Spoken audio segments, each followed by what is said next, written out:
নিয়ন্ত্রণ বাহিনীর পুলিশ কর্তৃক যারা শহীদ হয়েছিলেন সেই শহীদের তালিকায় বাংলাদেশ যুব অধিকার পরিষদের অনেকে ছিল। শুধু তাই নয়, ছাত্র যুব শ্রমিক অধিকার পরিষদের 17 জন নিহত হয়েছে, অনেকে চোখ হারিয়েছে, অনেকে জীবন হুমকির মুখে।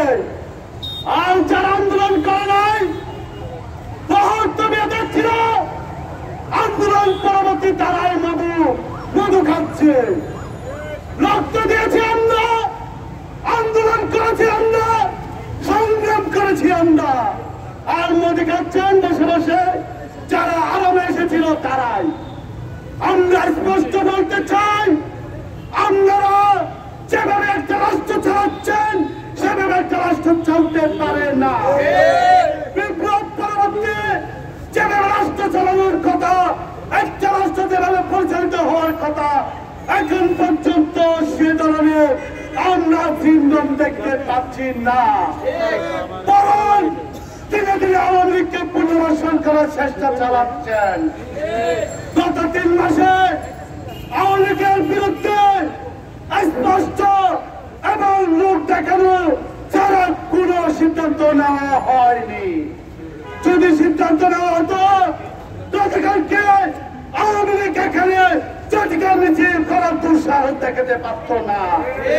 গতকালকে চট্টগ্রাম মিছিল করার দুঃসাহস দেখিয়েছে। আগামীতে যদি আওয়ামী লীগ সুসংগঠিত হয় তাহলে এই সরকারকে তার দায়ভার নিতে হবে।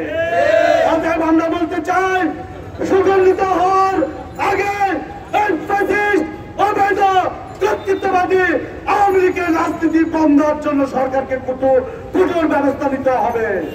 আইন করে বিচারের আগে আওয়ামী লীগকে নিষিদ্ধ করতে হবে। নিষিদ্ধের পর যারা দোষী তাদেরকে বিচারের আওতায় আনতে হবে। আমরা স্পষ্ট দেখতে পাচ্ছি সচিবালয়ে সচিব নিয়োগ হয় কয়েকজনের সুপারিশে, বিভিন্ন জায়গায় নিয়োগ হয়, অফিসার নিয়োগ হচ্ছে, নিয়োগ হচ্ছে বৈষম্য বিরোধী কয়েকজনের সুপারিশে। একটা রাষ্ট্র এভাবে তদবির দিয়ে চলতে পারে না। আমাদের বলতে চাই, এই সরকারকে বলতে চাই, আপনারা যারা সৎ, যোগ্য, মেধাবী এবং নিরপেক্ষ মানুষগুলিকে তাদের অবস্থানে বসান। নাহলে বিপ্লবী ছাত্র জনতা যে লক্ষ্য উদ্দেশ্যে এই আন্দোলন করেছিল, যারা রক্ত দিয়েছিল, তারা ত্যাগ স্বীকার করেছিল, তাদের বিপ্লব ব্যাহত হয়ে যাবে। আমাদের এক বিন্দু রক্ত থাকা অবস্থায় আমরা এই বিপ্লব ব্যাহত হতে দেব না। যারা আওয়ামী লীগের পুনর্বাসন করার চেষ্টা করবে তাদের বিরুদ্ধে আমরা আন্দোলন করে তুলব। ধন্যবাদ।